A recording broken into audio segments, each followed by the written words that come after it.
There we go. Yeah. There's Jim.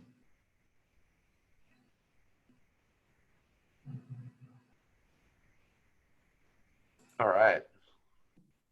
Okay, so Jim, I've just made you a co-host. Thank you. I don't know what the problem was, but thank you. Yeah, you're welcome. And we'll see the others start to come in. And Leonardo, you're the only ones sort of sponsoring this event, right? well, we still have promoted the Central Maryland Chamber and CAMI as well, much like we did the last time. Plus, I was, figured Gregg will maybe talk a little bit about, I forgot the term you guys are using, but the Cyber SWAT team. That's it. Got it.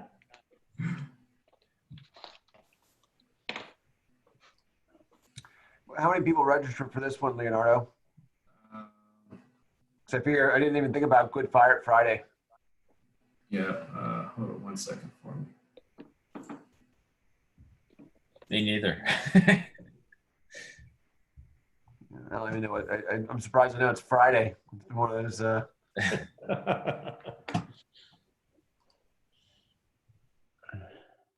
Yeah, I went on iRacing binge last night till deep into the night trying to beat my 12-year-old's time. It's like, it didn't work.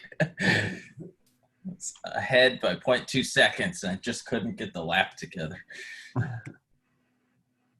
All I did was work on retailer fraud cases, but Yeah, you're committed, you man. You were really having fun. We got an incident going on right now, actually, with the customer. It's not internal; they're not in the network, but it's like this mass account lockout issue, and I'm almost positive it's they're all multi-factor kind of hybrid exchange environment. I'm almost positive legacy off, like through ActiveSync is on, but it's no logs. Yeah. It's like new MSP. It's like we've been through this. That might be a timing issue, John. If their times are off, that's what tends to cause that kind of stuff. So if they're not doing their NTP right, and the time's not going on, the synchronization is delayed, and then they get locked out. Well, we know this is coming from external IPs hitting their exchange server, like in Poland and Russia and China. Yeah. It's happened like 6 times. Okay. And last time, and they had to swap out their kind of Palo Altos, because last time, like the quick fix to buy time was I got the user agent string out of their IS logs and had them. It was, usually when there's big spraying like that, it's from a Linux user agent string. So they blocked that and it shut it off. But still, they in their mind had configured a way where account lockout should be impossible in that. So guys, just to interrupt for a second, we've got 29 registered. We've got currently 10 on at the moment besides the panelists. And so it's 10:03. So what we'll do is, and this is for those also that have already joined on, we'll maybe wait just a couple more minutes and then we'll just get started and have the others just join us whenever, and they'll just catch up. We are recording this, and so anything that anyone misses, they'll be able to pick up at a later date, and I'll make sure that everyone has a link as well to be able to go and get the recording as well. Leonardo, I assume that you want to kick it off and you want to end it up? Yeah, I'll do that. Okay, and how about the Q&A? You want to handle that, or you want me to handle that? I'll let you facilitate that, and then I'll just kind of help on the back end in the event that if there's any messages or questions that maybe you can't see or that are sent via chat or private room or what have you. Okay. I'll just help on that back end.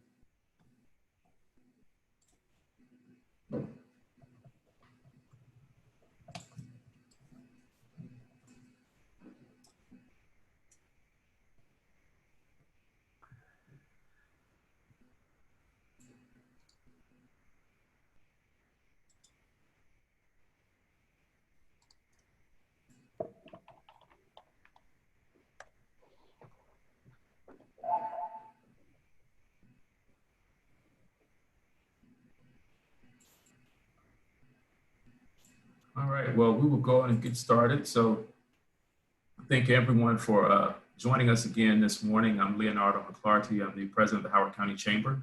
And I want to thank you for this morning, for coming out to this morning's webinar. This is an encore performance, but the good thing is because we've had 2 weeks to pass, there's unfortunately more things that have taken place since the last time we had an opportunity to talk about certain cybersecurity challenges in this COVID environment, and especially as we now have more people working from home, and looks like we will be working from home for the at least immediate future. And so I think that certainly makes security and protecting our companies and businesses' assets even more important now. And so with that, I'm going to get ready to turn things over to Jim Ries, who is going to facilitate our conversation this morning again and introduce our program panelists. Jim, take it from here.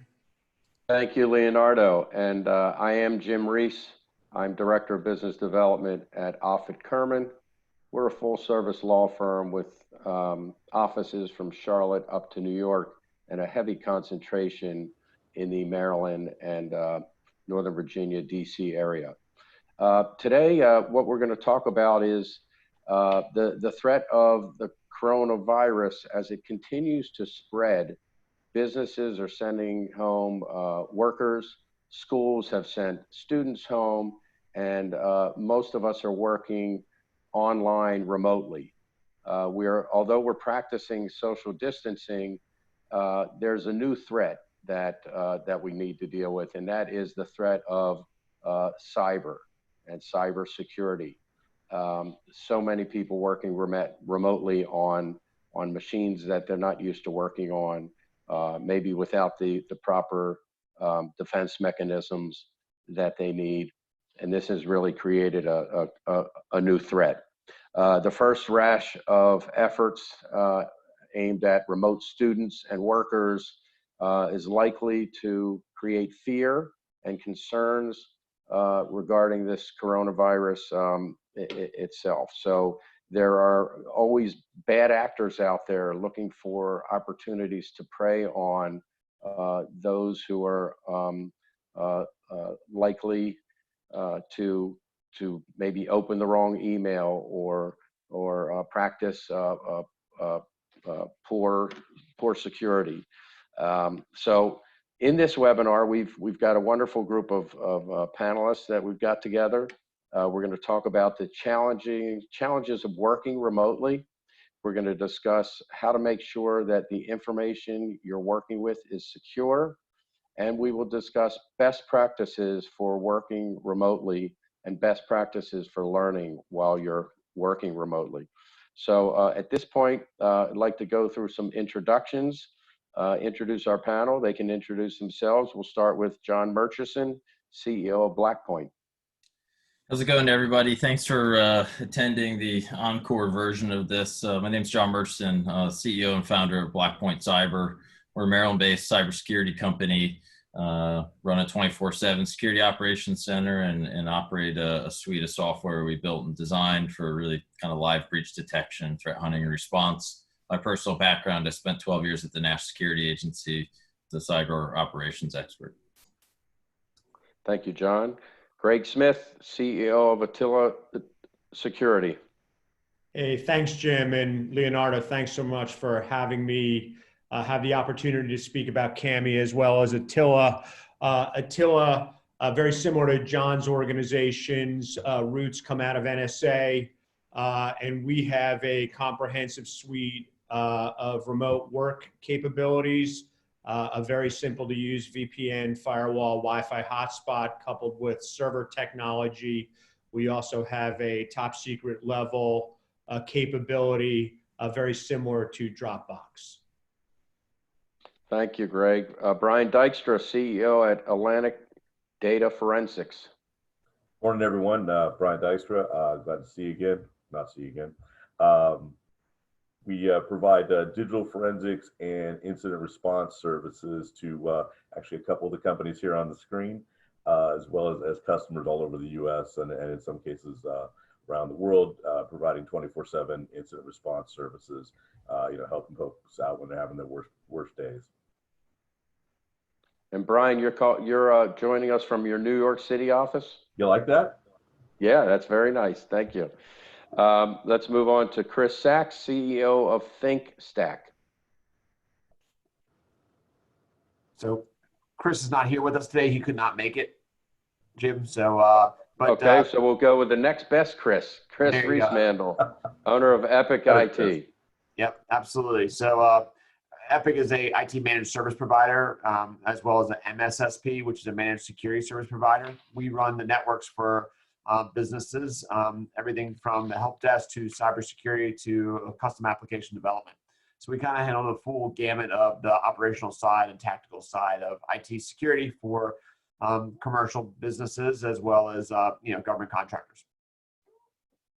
Thank you, Chris. Okay, so let's start with Gregg. Gregg, tell us a little bit about CAMI and tell us what CAMI is doing for their members.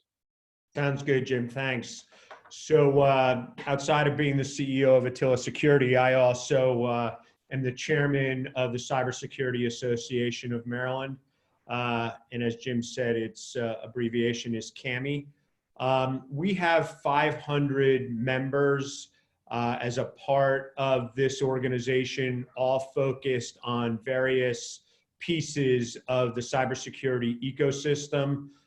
We have really companies throughout all the counties in the state of Maryland. The initial focus in the early days of CAMI was to put buyers and sellers together. But as the organization has matured, we really now are focused on connections. How do we partner together? How do we enhance our cybersecurity workforce? How do we work together as a group of 500 companies to move legislation forward, both on the state level, but in the last year on a national level. We also have a series of events that are typically very well attended on various and assorted topics related to cybersecurity.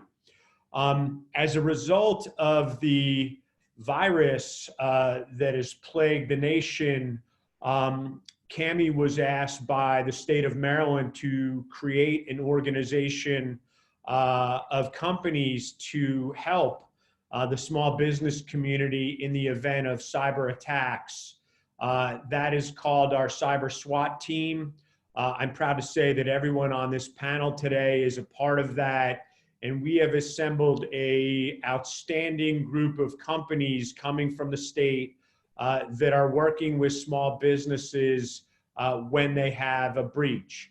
So we have a group of companies that support triage, and then we have a group of companies that support incident response, and then we have a group of product companies that will help support those companies post-event. I'm really proud that we put this organization and group together very quickly. It literally was done over the weekend, and we are standing by ready to take any phone calls from any small businesses that have breach response. So Jim, in a nutshell, that's CAMI, and I'm proud to say that we are standing by and ready to answer the phone, and this great group of panelists are here to support those companies at a moment's notice. Thank you, Gregg. Let's move to Jon. Jon, tell us what has changed in lieu of the recent events. Yeah, obviously there's been quite a big human toll and an economic toll as it relates to cyber.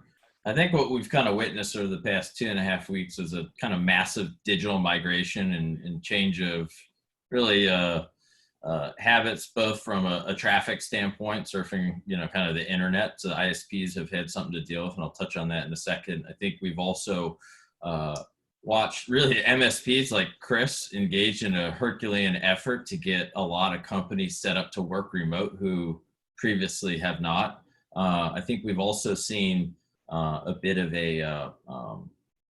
uptick for sure in the types of kind of spearfish or phishing email-based targeting in delivery.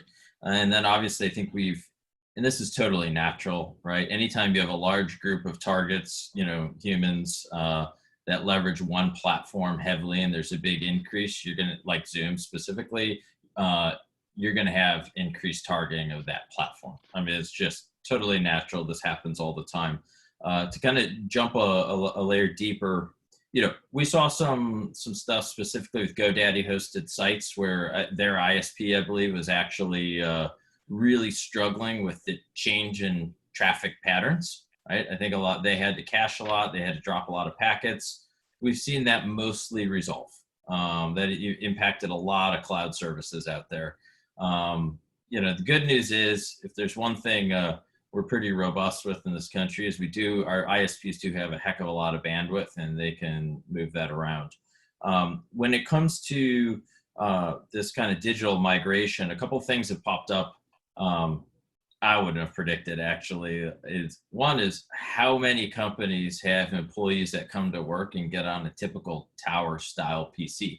So when it came to work from home, they're actually starting to log in from their home PCs, right? So what happened there is, that's just a mess to administer for one, for the IT guys. But two, you have folks who are basically logging on to corporate assets via a machine that sometimes is already infected.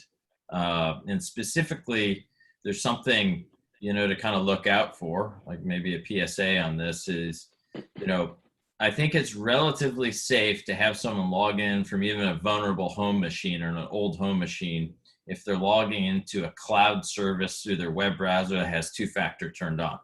What I see that scares me that I wouldn't do is setting up home users with VPN clients on their PC that can VPN into your corporate Windows domain infrastructure. That's a really quick way to have that serve as an infection point to hit the rest of your domain. So that's something we've seen on the kind of digital migration side. So we've seen a lot of people have to get their home computers up to speed, and there's a lot of things missing in like Windows Home version versus professional, right, that you can and can't do, which causes issues. So I would try and, if best you can, if there's ever a good time to kind of work with someone like Epoch and get a nice kind of mixed cloud and on-prem where you need it environment, now's the time to get some efficiencies, out of your system. It might save some money. And then the other two pieces I wanted to touch on quickly are kind of the uptick in targeting. So normally it's actually easier, in my opinion, to break into a company's network than to hit somebody at home. Just because the company has a reason to interact with the outside world, they tend to have an engineered, standardized network. At home, most of the time their firewall blocks everything coming inbound, and so you're left with tricking the user. So what we've seen is a big uptick in kind of phishing-based email. So, kind of a couple lessons learned for that. And Chris, I know, will go into more about what they do, because they do a really good job, in my opinion, on this. But what you're going to find is you want to really make sure you never click any links directly out of your email clients at home. Hover over it, maybe copy the link, put it in Notepad, or then go search. Like if someone sends you a Zoom meeting, don't just click join from the email, right? Go to Zoom, put that meeting ID in. So that would be, it's that email-based targeting that happens all the time. It's just an uptick because there's more users that will probably be more susceptible to it on systems with less software to stop it. The last bit, address the elephant in the room. Zoom's been all over the news and media, and I'll just give you my personal opinion on this, and others might have a different opinion. Anytime you have lots of users use a single program, there's going to be mass targeting. I would argue 99.9% of every application used out there would have similar vulnerabilities found in Zoom once someone starts peeling the onion back. There are a few things they probably shouldn't have let out the door, but what I did find is, in my opinion, Zoom responded very quickly to patch those things. They went from about 2 million users to 10 million unique users a day to 10 million overnight. And on top of that, their CEO is so gracious, he gave it for free through K through 12 to keep our schools up and running. So to me, that's not a company that should get slayed in the press and have everyone flee and watch their stock drop. That's a company that's trying to do the right thing, and they just became really freaking more popular overnight, right? So couple things you can do to mitigate some of those risks, and they've already taken a bunch of steps in my opinion.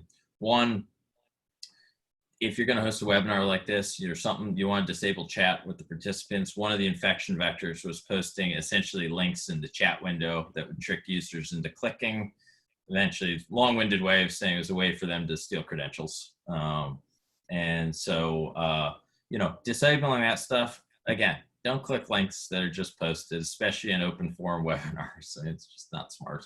But yeah, long-winded there, but I wanted to give, there's kind of 4 distinct areas I've seen change, and a couple of pieces on how to combat some of those vulnerabilities. Thank you, John. We've got plenty of people on the webinar that are chamber members and CAMI members. We've got Howard County Chamber, we've got Central Maryland Chamber, and of course, CAMI, the Cyber Security Association of Maryland. And I'm thinking that many of the folks on this webinar are probably smaller businesses, based on the chambers and so forth. So I'd like to call on Chris Riismandel to sort of drill down for the smaller business owner on things like the top 10 things you can do as a home user or someone without an IT staff. So what should the home user be thinking about and doing to protect their information or protect their company's information and vulnerabilities? Chris, you want to start us off? Sure, absolutely. So I think the one thing I'll just go with what John has said is, the user is the attack vector. It's how they're getting to the resources. So there's some basic stuff that you should do. Just to give you an idea, we ran some statistics, and I think 43% of all cyber attacks are targeted at small businesses, and 91% of them always start via email. So they usually come in and they attack once they get in. Then they can either do something immediately, or a lot of times they do nothing for quite some time, and then they then go ahead and do what they want to do at a later time. So one of the things we recommend is now everyone's at home and they're working from home and they may not have an IT staff. What should you do? Well, right out of the gate, make sure your systems are patched. Your computers have all your Windows patches or Mac patches are installed and up to date. Same thing with make sure your local firewall is on the computer. Make sure you have antivirus, okay? And that's just not your computer. What about the kids' computers on your house? Make sure those are covered as well too. Make sure you have a local, like I said, local firewall, or make sure the firewall is on if you have your internet connection, if you have a firewall to your internet connection. Think before you click. That's what we're saying, not just with like a Zoom link. What we recommend is take the actual meeting ID and then click that, or copy the meeting ID, go to zoom.us and then enter in the meeting ID. That same thing goes with LinkedIn. If you get a LinkedIn message, don't just click accept. Go into LinkedIn and then accept the message that way. The other things to think about is, what kind of email server are you using? Are you, using Google or Microsoft, or do you have a spam filter enabled? If you are, do you have multi-factor on your Gmail or your Microsoft account? These are just little things that we see as well too. If you're using a spam filter, we see a lot of people just whitelist the entire domain of Gmail. Well, that kind of defeats the purpose, right? And whitelist just the individual email address itself. The other thing too is we see a lot of commonality where people are using their same email address as their and password, not just for their local resources, but for their websites. So if they have, they're logging into, they create a Zoom account, they create it with their same username and password that they use for the local device or their banking account, etc. So make sure you're using different passwords at least for those different sites. The other thing we're saying is if the machine's not used, go ahead and turn it off. There's no reason for it to be on, and that might save you some time and effort as well too later. And those are basically the big things that we're seeing there out of the gate on which is someone at home computer. And also if it's a small business, is everyone, did they take home their corporate machines? We saw a lot of people do that as well too. Are you actively managing those systems from a corporate perspective? But if you're not, just make sure those things are taken care of. And those are suggestions for folks who are working from home and they don't have an IT staff. Sure. Okay. Chris, both you and Jon mentioned a term. Jon used the term two-factor, and you used the term multi-factor. Do you want to explain what that means? Sure. Multi-factor, Jon, was that question for me or for Jon? For you. That's okay. For you, Chris. So yeah, the difference between multi-factor is basically you have a username and you have a password, okay? But then they give you a second method to validate that. So that could be as simple as they send you a text message where you enter your code, or they call your phone, or you have a app on your phone that gives you a random number to enter in to use as a secondary verification point to connect to the network or the device. So let's move on to the types of businesses that are 10 plus employees, probably have some kind of a IT staff, either internal or external. What might you recommend for those folks?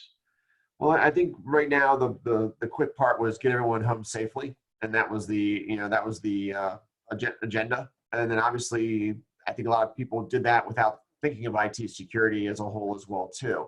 So I think a little bit you need to start tightening up your security at home. I think a great example that Jon mentioned was, how are the people VPNing in? Is those local machines secure? One of the things we've done with our clients is we actually now set them up with like a VDI solution, a virtual desktop. Basically, it's a virtual desktop that they're able to connect to securely. It limits their access, so we don't have to worry about protecting that home computer. Or B, what we've done is if certain key individuals, we've then moved our agents and systems to monitor those home computers as well to protect that. But it really starts off with policies. And what is your policy? How are you going to handle that? And that's where we've seen some stickiness with people saying, well, I don't want you having, if I'm using my own personal computer, I don't want corporate resources managing my personal device. And that goes with phones as well too, with your mobile device management. So I think taking a step back now that we've kind of gotten through the rush of stuff is, okay, what's my policy going to be and how is my staff going to deal with that? And, there's lots of creative ways that we've seen out there happen, but I think ultimately you want to protect your corporate resources. So once you have that policy procedure into place, start working on tightening your security. So, the question becomes okay, what about the remote usage? Okay, we now have that situation. Are you managing your systems as a whole, and no matter where they are? And it used to be they were in the office, so that's where you manage them. Now all of a sudden they're completely distributed. How do you handle that? How do you get visibility on those things as well too? Because now all of a sudden, if so-and-so or your employee A has a virus on their machine, how do you know about it? How do you contain it? Do you have a SOC running on that device? A secure operations center that's going to detect those issues and minimize their impact. If you do have an incident, how are you going to reach out and deal with that? So those are kind of things that we think is, how do you protect those environments? How do you maintain that diverse environment? The other thing is user awareness training, because what we mentioned is that 91% of cyber attacks start with emails. So I think it's not your rich uncle from Nigeria anymore. That is, everyone always had that email that we all joke about that. Okay, that's great. Well, they're a lot more sophisticated than that. Okay, and I think that's that's kind of desensitized us to the sophistication of some of these attacks now that we're seeing and how targeted they are as well too. We had an example the other day where someone replied to an email. The individual then went ahead and replied back. When they replied back, the person that sent the original email thought twice about it. And then what happened was, because their phone number was in their signature, that person then texted that individual on their cell phone and said, hey, let's take this to cell phone conversation. I can't talk right now, but I can text you. So they're very targeted, techniques that they're using, and it's all going after the individual. So I think we just have to be ever more vigilant and, and thinking about, hey, how do you manage and engage my employees? How do I do user awareness training to make people more aware of the different types of techniques that are out there? So we've talked about small businesses with no IT staff, and then you just described the issues for medium-sized business that may have an outsourced IT resource. And what about a bigger business that has an internal IT staff? What are some of the things that they're concerned about and that they should be thinking about? Sure, and I'll answer this question. This was going to be Chris Sachs was going to be from ThinkStack was going to be answering this question. He unfortunately couldn't attend us today. Just to talk a little bit about ThinkStack. They manage large organizations. They provide the SOC, Secure Operations Center, and logging for those types of entities. They tend to be in the federal or the financial industries as well too. So they do a spectacular job.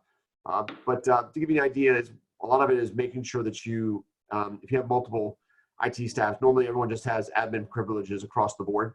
And I think starting to limit those people's accesses and what they have the ability to manage, or at least create separate accounts for them to do their administrative type tasks that they need to do.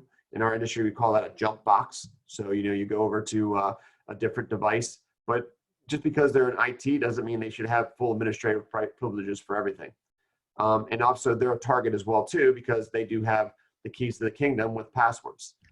So limiting those access, creating different types of jump boxes, limiting their types of, defining more roles. And that depends if you have 1 or 2 IT people, or do you have a team of 5 or 10? And it really depends on that aspect. If anybody else on the panel would like to jump in and give any other suggestions, that would be great as well too. Yeah, you got the big ones, Chris. Almost every attack we see that hits large orgs, and we do everything from 5-person dentist office to 20,000+ employee airlines. It comes down to privileged accounts a lot of time, and it comes down to what you have open externally that you're letting into your network, right? We see a lot of misconfigured DMZs, or it's really a boundary of a server that has to do something public, but also kind of touches the inside of the network. I think that design should be dead permanently, just because it's misconfigured so often. The other thing, in addition to jump boxes, and Chris, I apologize if you mentioned this already, is I think it's really important for the internal IT guys who have a privileged account to not log into that as their day-to-day account when they come to work and log into their PC. They should use a separate privileged account when they need to take a privileged action, and do that from a jump box. That would literally squash like 90+% of the internal style attacks that are going on.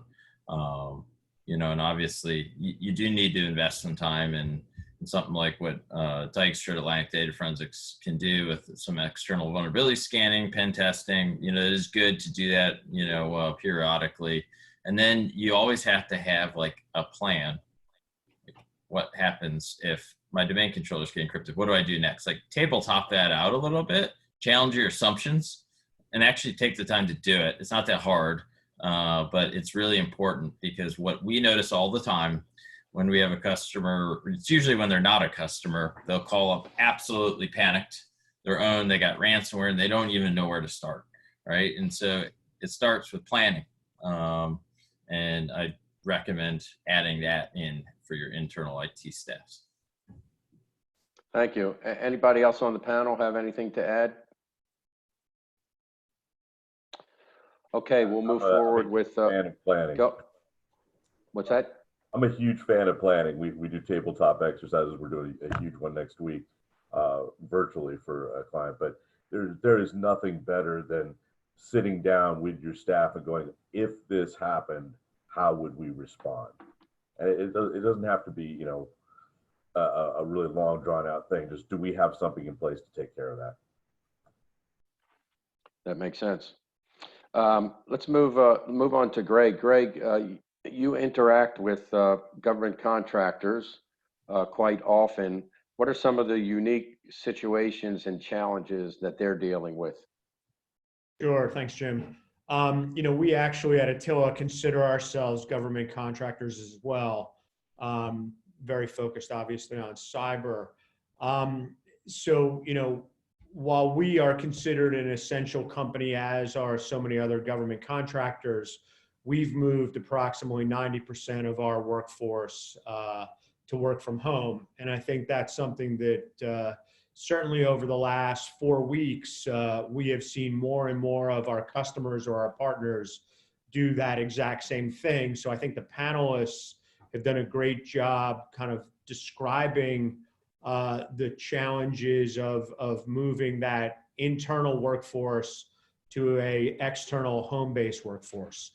I think that, when you're a government contractor, it doesn't matter whether you're in the office or you're now working from home, you still have to focus on the compliance components of your day-to-day business.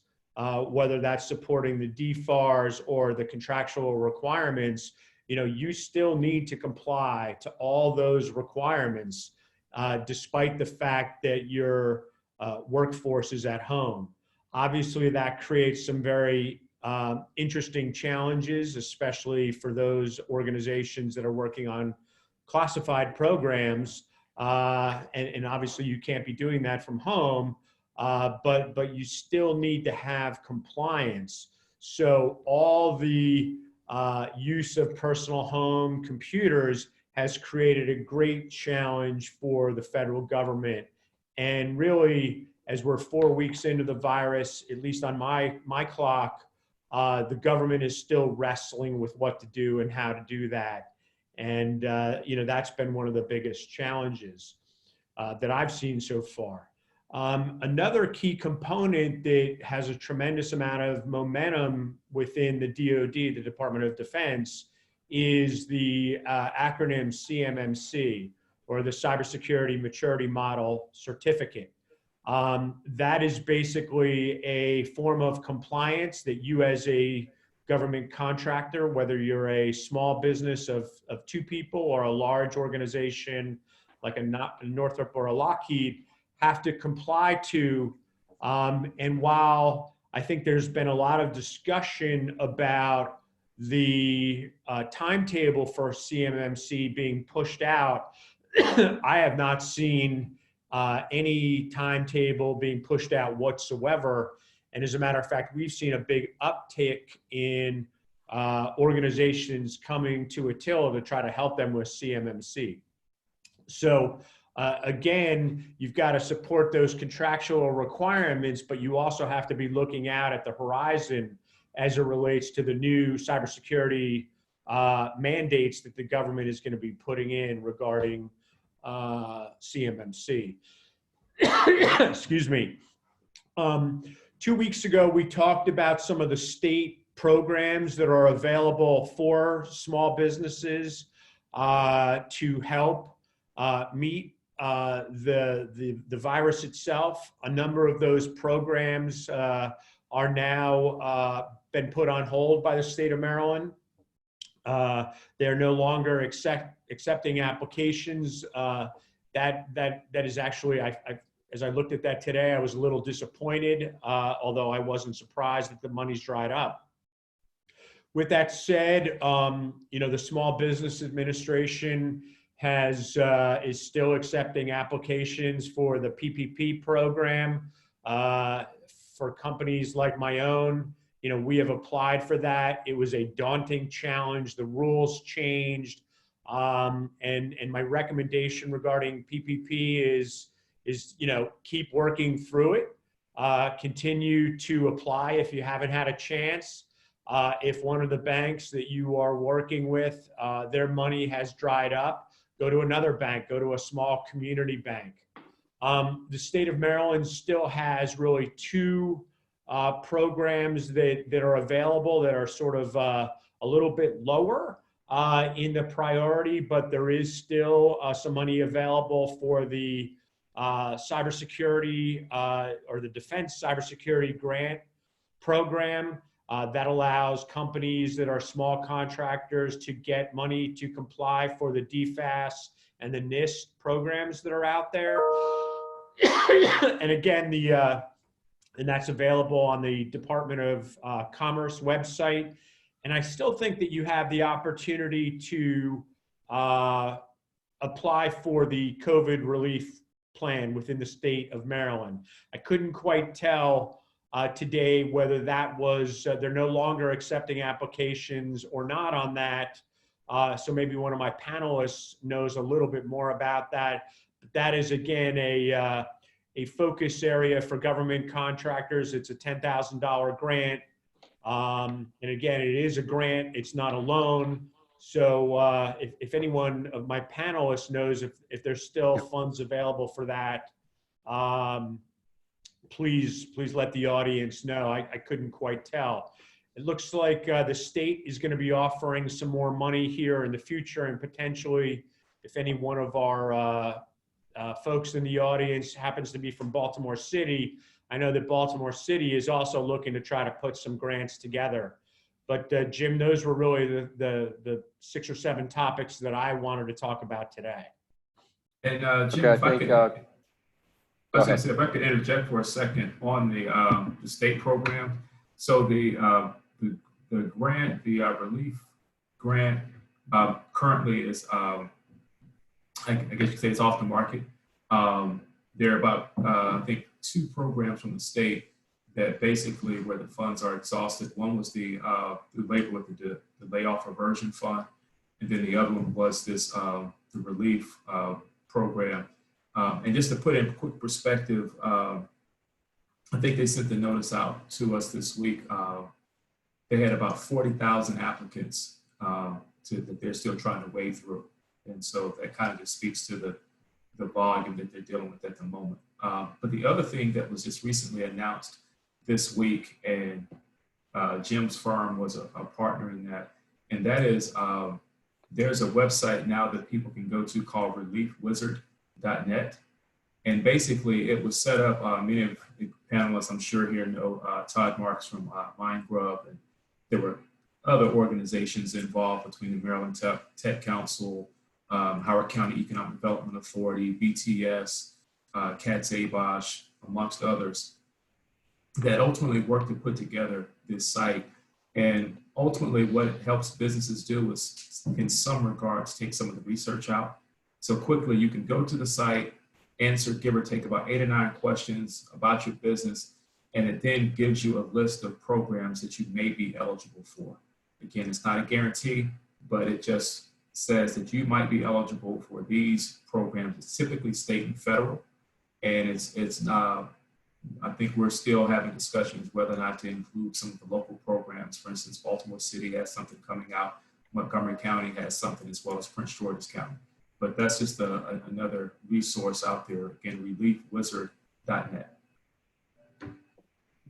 Thank you, Leonardo. Chris, do you have a question that you wanted to ask? Sure, I was going to answer a little bit more on, add a little bit more on what Gregg mentioned. So yes, there's the MD-MEP, which is the Manufacturing Extension Program that has that's managing some of the grant funds for the for becoming the CMMC certified at that point. So to help with everything from your basic policies and procedures, as well as doing gap analysis to help you there.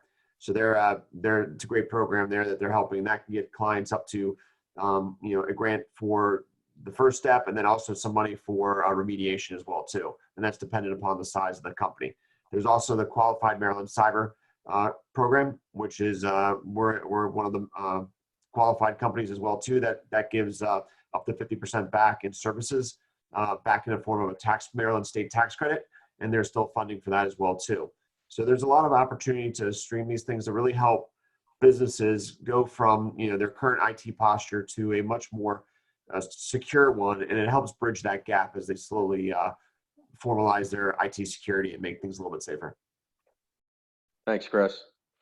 So we've talked about different size businesses and what they need to protect their information from potential cyber attacks. We've talked about government contractors. I'd like to call on Jon and discuss for a few minutes what are we doing to protect financial institutions, and I would assume that they are highly vulnerable at this time.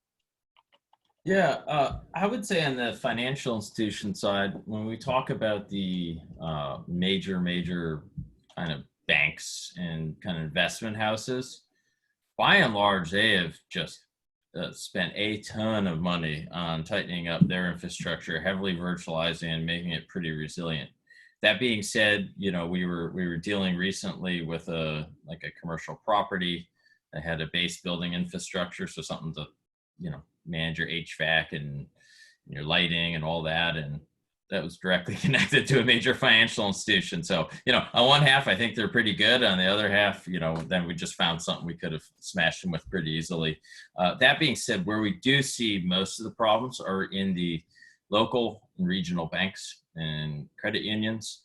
I mean, it feels like every time I walk in the bank, I look around and everything's Windows 7, really old, and that scares me. Kind of like the old JPass on the clearance side, that scared me because it was so old looking on the website. And so, really a lot of our recommendations for financial institutions, it's the same for any sort of IT network. It's patch. They need 24/7 monitoring with response of some sort, whether it's them doing it internally or someone externally, because, a lot of these attacks prey on privileged accounts that are common across lots of boxes. So when they do go down, the dwell time initially might be long, could be weeks, but when they do go, it goes all at once. And so what you have to do, those guys have to be positioned to pick up on the earliest stages of a breach where the bad guy's trying to figure out where they are, where they can spread to, trying and failing certain accounts. One thing I would also say to the financial institutions that we've seen is, it's how there's a lot, and this isn't as much a cyber issue, this is more like a process manipulation issue. We see a lot of folks get hit with kind of illicit wire transfers. And so we helped with one the other week, which I think I mentioned on the last one, but it went as follows. And there's a couple lessons learned along this. A particular user was targeted. They targeted, and he was the CEO of his company, they targeted his Office 365 environment. He, from one of the previous breaches of, you pick the site where they've had a big data and account breach, Yahoo, the old MySpace. I mean, it doesn't matter. If you have used the same password across a whole bunch of cloud things, and it's one you still use today, and I think Chris talked about this, they're just going to feed that list of emails in and try it, right? Or try that password with your email. If they get in, that kind of opens Pandora's box. So what happened? No single factor, no outsourced IT guy, right? So they didn't have anyone watching the house. They're trying to roll it themselves. They got in. They found shared credentials. They figured out he was a T-Mobile subscriber on his phone account. They then were able to guess the password, log into his T-Mobile account, forward his phone for about 6 hours to their phone number. And then this is where the bank messed up. So they call the bank up and they say, hey, I haven't been able to log in. I'd like to reset my account or get it enabled. No problem. We're going to send you a challenge code to your phone via SMS. So an actual text message. Well, that got forwarded to the bad guys, right? So they challenged, they got the account up and running. Then they logged in to do the wire transfer. They were smart enough, we do have some controls federally to intercept wire transfers over a certain size going directly from a U.S. bank to a foreign bank. They found a U.S. bank with a Bitcoin company as a customer. So they laundered the money virtually within the United States and were able to deposit in their Bitcoin account, and it didn't get flagged. What did the bank do wrong?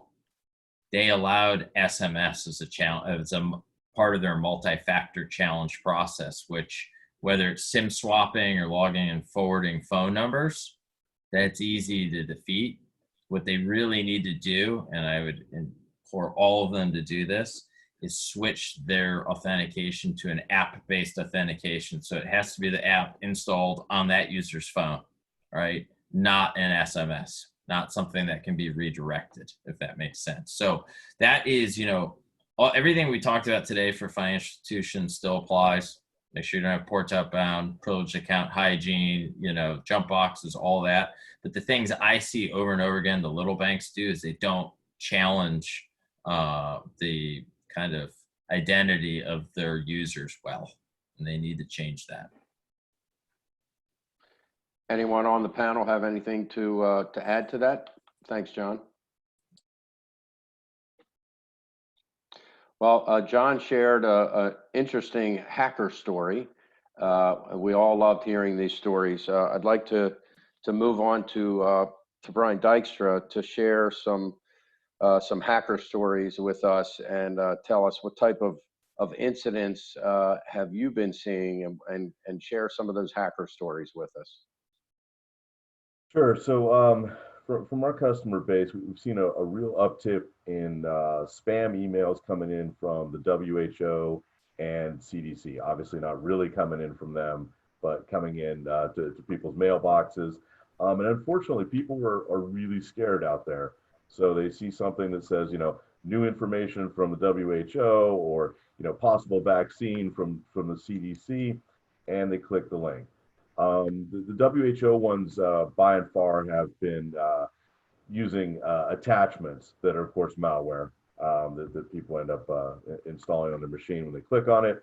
The CDC ones have been a little bit more constructive. They've got a link, what looks like a link going to the CDC, but it actually goes to the hacker site and downloads malware onto your computer, stuff like that. Also, we talked about video conferencing earlier.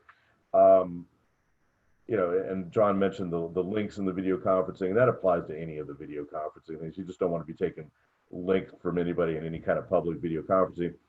There's also sites out there right now distributing, malware payloaded Zoom clients and, Microsoft Teams clients and things like this. And unfortunately, people are using their home computers. Oh, I don't have that on my computer. They put it in there, they clicked the wrong link, and they ended up trojaning their computers, stuff like that. College kids. This came up the other day with I have two of my own in college, and this came up from a client who I was talking to, and his kids that are all, of course, all out of college at the point, getting a ton of spam email and spam text messages and Insta messages and you name it, from every source, really hitting these kids with a ton of spam. Well, the problem now is the kids are all at home. They're on the network with you. They're on the network with your business computer, stuff like this. And so if you haven't talked to your college-age kids about that, they're getting just pummeled with links. I went to my own kids. I was like, hey, are you guys seeing any of this? And they're like, oh my God, look at my phone. There's just so much of this stuff going on. Literally, my daughter did say, oh my God, look at my phone. But that's pretty much continuous. Another one that I heard this week that was unusual was in the rush to get people out the door home with computers and solutions, and Chris talked this a little bit.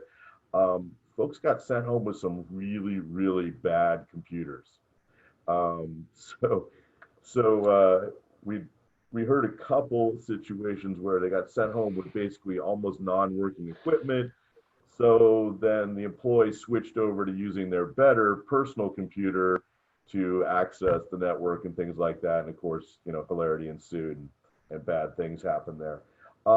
The other side of that is a couple of my larger client CISOs had actually decided they were going to make available and push out their whole MDR, antivirus, everything else solutions. So they basically bought, thousands of extra licenses and pushed those to their home user clients that were forced to work off their home computers, so that they could at least bring them up to a reasonable standard there. The other thing that we and this, unfortunately, we've had 3 of these in the last 2 weeks, is, again, smaller companies without the resources making remote desktop available to the internet so that people can get in using solutions like Go to My PC and PC Anywhere, things like this, throwing it on computers. The problem with those things is when you expose those to the internet through your firewall, things like that, make them available, with just a password on them, they don't lock themselves out. So a hacker can, try user ID and password over and over and over and over and over again until they eventually get onto your network. And there's not much in the way of controls after that. And that sort of goes with the oversharing thing too. It's just, again, companies not really prepared to have all these users, so they're pushing things into Dropbox and other file sharing solutions that they don't have as much control over. And then lastly, a lot of companies, unfortunately, being forced to lay off, hundreds, even thousands of employees. There's a great deal of financial phishing right now being targeted at those HR and finance departments, as they're already overburdened with having to take care of all these people, work out unemployment stuff and things like this. They're getting phished with, you know, employees, well, phishers basically impersonating employees saying, you know, please send my check to blah, blah, blah, things like this, redirect this to here, my benefits, you know, need to go, you know, and so there's just a mass of that sort of phishing going on right now in an already, you know, really, really tense situation with these companies. So, Jim, Brian, I'm sorry, Jim, I was going to ask if I could just interject and ask a quick question to Brian, just something you were touching on with the student, going back to that student situation. So really two things. One, in the next week or two, home learning or virtual learning is getting ready to pick up across the region. And so from a parental standpoint, whether you have, you know, your own computer at home or whether you're getting, say, a Chromebook from the school system or whatever, what are perhaps 2 or 3 things that maybe parents can just be unaware for, you know, or share with their kids now that we're getting ready to enter this virtual environment? And then, so that's the first question. And then the second that may easily tie into that, as some kids may not have computers, and as perhaps teachers, administrators maybe put out some notice that, hey, businesses, if you have old iPads or if you have old laptops that you would like to donate, what perhaps should those businesses or people do to those devices in terms of either prior to donating or before they even consider donating? Yeah, so the first one, first question there is you got to do the hardest thing first, which is actually talk to your kids. And many parents don't really feel qualified to talk to their kids about technology because they don't feel like they understand the technology themselves that well. But yeah, you have to have that basic conversation with your kids about, you know, hey, look, links and, you know, weird rumor emails and things like this. You're going to get targeted with all of this, you know, and you need to be aware of it, including, like I said, text messages and other forms of social media. And there is a huge amount of it going on in that teen 20s community, with just crazy rumors floating around, things like that. And you know, some of it's just, you know, malicious rumors and things like this, but some of it's actually, you know, targeting, you know, those folks from malware and things like this. So, you know, talk to your kids about this as a real thing, and this can really happen. And the same things we're talking about here. Don't click on links in email. If you're really interested, go to that website and take a look at it, things like that. Not saying it'll help because, you know, they only listen to you with one ear, but, you know, it might work. The second part, and we've done some of this ourselves too. We pulled out every used laptop and everything we could find around the company and donated recently. If you're going to do something like that, you know, easiest, simplest, if you know, just not, you know, capable of doing anything else, just to simply unscrew it, pull the hard drive out of it, give them the computer without the hard drive. They'll find a hard drive, put back in it, put a new operating system on it, things like that. If you have a little more technical capability, a little bit newer computer, you can go ahead and do a factory reset in Windows or an Apple computer and reset it to the factory default state. It'll wipe out the security keys, thereby getting rid of any of your data that would have been on there and things like that. Of course, it'll have a bunch of warnings when it, you know, are you sure you want to do this? And yes, you do. And then go ahead and donate them. And if you have that stuff and it's anywhere near functional, there are lots of people out there that can really use them right now. Thanks, Brian. I have a question that I would like for all the panel to chime in on, and we'll start with Brian. I also want to let the attendees know that there is a Q&A app at the bottom of your screen. There's one question in the queue that we will get to after we're done around 11:10 or 11:15. So there's plenty of time for our panelists to answer your questions. So queue them up in the Q&A app. We'll start with Brian with this one. What do you do when you get hacked? One, don't panic. Yeah, it depends if it's personal or if you're a business. If you're a business, you're going to want to all the incidents that we handle nowadays, we reach out to legal counsel first, get them on board. They put the rest of the IR team together. So that'd be folks like myself coming in and helping with the actual incident response portion. Notifying your cyber insurance carrier if you have one of those. Getting everybody together and getting a team working on it so that we can do containment as quickly as possible, limit the damage to the company, start to eradicate whatever the problem is and move them on to remediation. If you're a home user and you run into that situation, it's a little bit different. If you think you've been hacked, I like, first of all, if you think that's the situation at your home, shut the computer off. I mean, it sounds silly, and Chris said it earlier, but if I think there's something really wonky going on with my computer and I think it might be putting, my family or, the company I'm working for at risk, just shut it off. Make arrangements to get it into your IT support people, have them take a look at it, let them know what you think was going on, things like this. Let some professionals, take a look at it. And in the meantime, they should be able to get you new hardware, things like that, and deal with it. If it's your own personal home computer, first of all, you're making sure you're doing the right things, right? I've got my software up to date, my operating, and then I'm actually running a real viable antivirus program of some sort. I know folks like to lean on that Microsoft built-in Defender service and things like that right now. It's probably not good enough, a lot of the time. A lot of the malware we see currently, a fair amount of it evades it, things like that. So some more aggressive commercial package, a malware bytes, a Sophos, something like that. I like Kaspersky. You can all scream Russians at me all day long. I don't care. But use something like that, a virus. Some of these more aggressive commercial or real endpoint security packages will go a long way to helping you clean that sort of stuff up. Brian, I think I'd like to add one point there too. Like you said, turn it off. So I think a lot of times, like I'll use a simple example.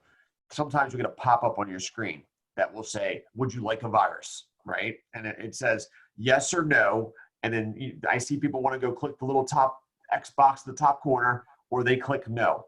That's when you get the virus. Okay, is when you hit those buttons. It's not when so the easiest thing, if that's happening, just turn off the machine. You can reboot the computer.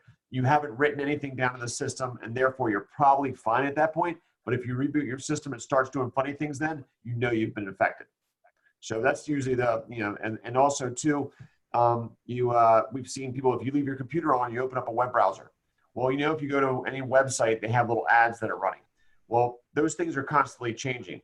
Well, you leave your computer on, it's cycling through those ads. And unfortunately, those websites don't do a really good job of validating those advertisements. So sometimes somebody can sneak something in there, and next thing you know, you get a pop-up on your machine that's going to give you a virus. So if you're not using the web browser, close it.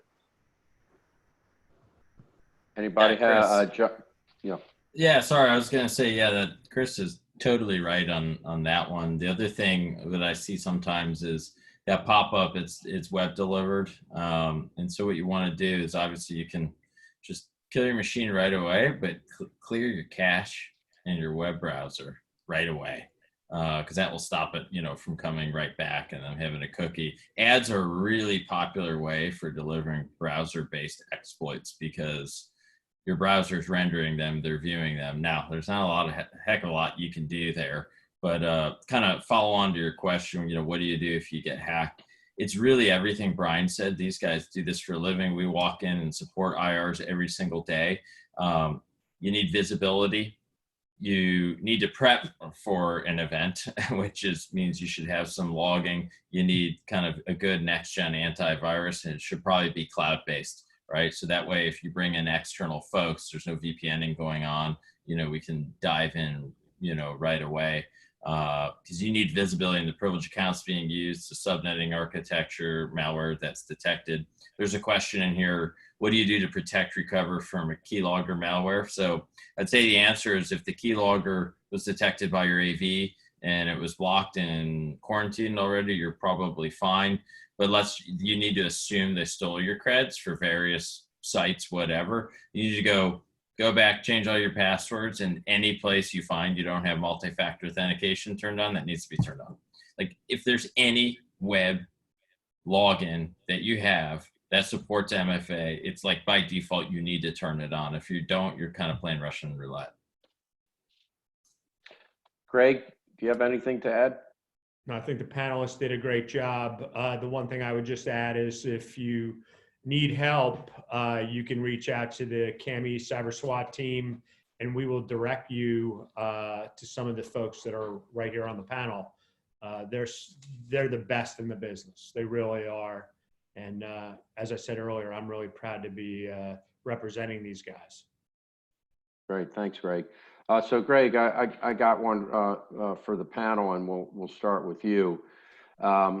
So we know there are bad actors out there. We've just heard some hacking stories, and then we know that there's some really bright IT and technical people like the four guys on this panel. So who's winning the battle or the war? The bad guys, the good guys? Does this ebb and flow? Can we keep ahead of the bad guys? What's your sense of the current landscape? Jim, I'm a patriot, and I believe that it is a constant battle day in, day out on multiple fronts, but I believe that we will win. Okay. Jon? Sorry, I was on mute. I would say, those that are prepared win most of the time. If your continuity's up and running, you're going to win most of the time, or at least you can recover. I look at this is like fleet maintenance in a whole bunch of trucks you're rolling every day, right? Stuff is going to break. You're going to have problems. There's the known unknowns you have to deal with. If you're prepared, if you don't try and roll it yourself, you get an IT guy in, you get some live security instrumentation, odds are, and you have good backups, you've actually thought about the backup disaster recovery plan, which should be probably the first thing you think about, you'll probably be fine, right? I think that's, we roll into networks all the time. Every day we're rolling out. The vast majority are not owned, right? So just like on odds, I think you can say we're winning. That being said, details are the only thing that matters when defending against hackers. That's why you need to bring pros in to help you. And you got to stay up on your game and keep your virtual vehicle maintained. I mean, it's that simple. Brian, what's your sense of current landscape? Yeah, so I'm like a casino. I think you can win, although I'm betting on the fact that you're not going to win. That's kind of my business model there. But to draft off what Jon said there, yeah, it is very winnable if you put the resources into winning it, and it's not really very hard. You have some good firewalls on your perimeter doing all the right things, blocking all the right things, doing the security recommendations that you should. You're going to win. You get antivirus and you push it everywhere on your network. It's in your email, it's in your cloud infrastructure, it's on all your desktops, no exceptions. Things like that. You get two-factor authentication in there. You're not going to have any more account compromises. But again, you have to push that across your entire network and make sure that everything's done that way, including your cloud resources, SaaS services. It's amazing how many passwords and how much data we store in various big SaaS services like Salesforce and other things like this. And then lastly, just in making sure that everything you have is getting updated on all the time, right? It's operating system patches are free. That goes a long ways to reducing your vulnerability. You do those four simple things, you're going to win as an entity most of the time. Chris?